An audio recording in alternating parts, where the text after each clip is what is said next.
Bonjour, bonsoir à tous et à toutes. On est très content en fait d'être avec vous pour la présentation de ce cours du portugais. C'est bien le portugais brésilien, ok?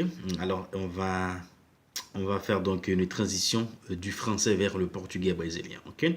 Alors, ici donc votre professeur du portugais, c'est Bernard. Eh bien, je vous invite à vous inscrire sur notre chaîne YouTube Les Polyglottes tombés du ciel.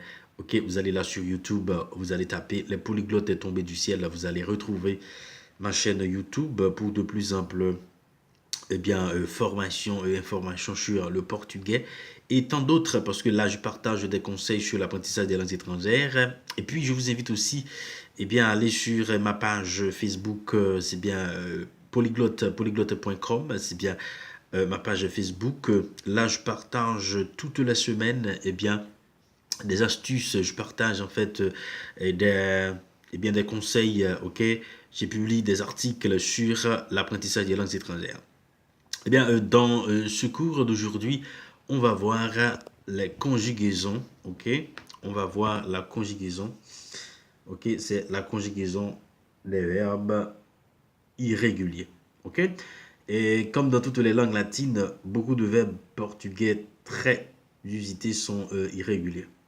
À commencer par les auxiliaires. Et vous vous y attendiez sûrement, il n'y a pas d'autre possibilité qu'un entraînement régulier et progressif pour assimiler en fait les verbes en portugais. Eh bien, euh, de la même manière que pour les verbes réguliers, bien pour débuter, je vous conseille de n'apprendre que le présent de l'indicatif et les deux formes du passé de l'indicatif. Ok? Ce qu'on appelle en portugais o pretérito imperfeito et le pretérito perfeito. Alors, ce sont donc les temps les plus, je dirais, les plus primordiaux pour l'apprentissage des langues étrangères. À savoir, il y a le prétérit imparfait et le prétérit bien parfait, alors qui quasiment existe sous d'autres formes en français en quelque sorte.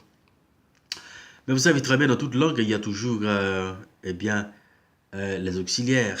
Ok? Les auxiliaires en portugais, ce sont bien entendu ceux que vous devez apprendre en priorité. En portugais, il y a, comme en espagnol, il y a deux verbes qu'on peut considérer comme des verbes auxiliaires. Ok?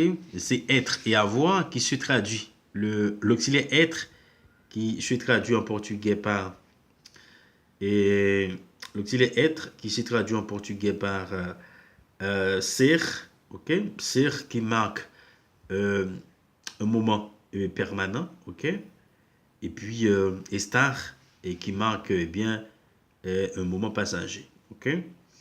Eh bien, les deux formes du verbe être, c'est bien ser et estar. Ser pour un moment permanent et estar pour un moment passager.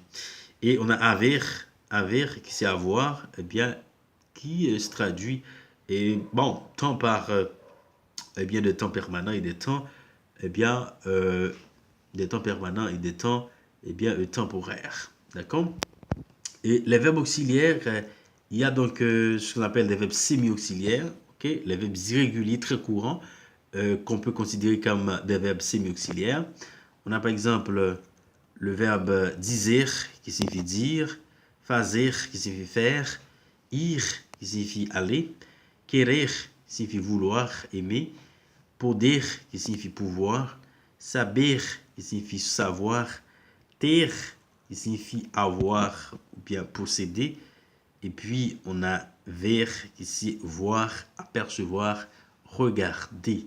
Ok, ce sont donc des verbes irréguliers très courants, on peut les considérer comme des verbes semi-auxiliaires, qui va nous aider, et ces types de verbes-là vont nous aider à conjuguer les autres verbes. Les verbes irréguliers courants, quelques autres qui sont au moins indispensables, mais que vous devrez savoir pour pouvoir tenir une discussion courante. On a le verbe écrire, qui c'est croire, dar, qui c'est donner, sair, qui c'est sortir, vir, qui c'est venir. Ok? Et les verbes irréguliers moins courants, ceux-ci ne seront utiles que lorsque vous aurez déjà un niveau bien établi en portugais. On a, par exemple, le verbe prover, qui c'est pouvoir. On a requerer, qui c'est quoi. Ok, requerir. Eh bien, qu'il faut faire attention, bien évidemment, aux conditions.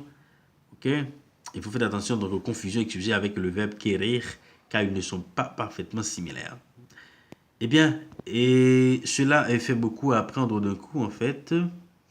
Ok, et donc, ne vous focalisez donc surtout pas à vouloir tous les avaler en quelques jours, car vous risquez de les oublier aussi vite que vous les avez appris. Mais surtout le pire, de faire de nombreuses confusions, ce qui compliquera votre apprentissage par la suite. Comme tout apprentissage, soyez régulier, 15 à 20 minutes par jour, un verbe par jour dans 3 ou 4 temps, et ne passez pas suivant que lorsque vous n'hésitez plus.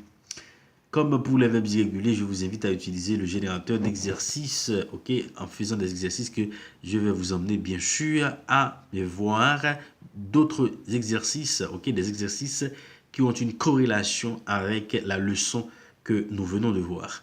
Merci, donc je vous invite en fait de regarder eh bien, cette vidéo sur ma chaîne YouTube, la polyglotte tombée du ciel, eh bien, pour de plus amples formation et connaissances sur l'apprentissage des langues étrangères. Merci, au revoir.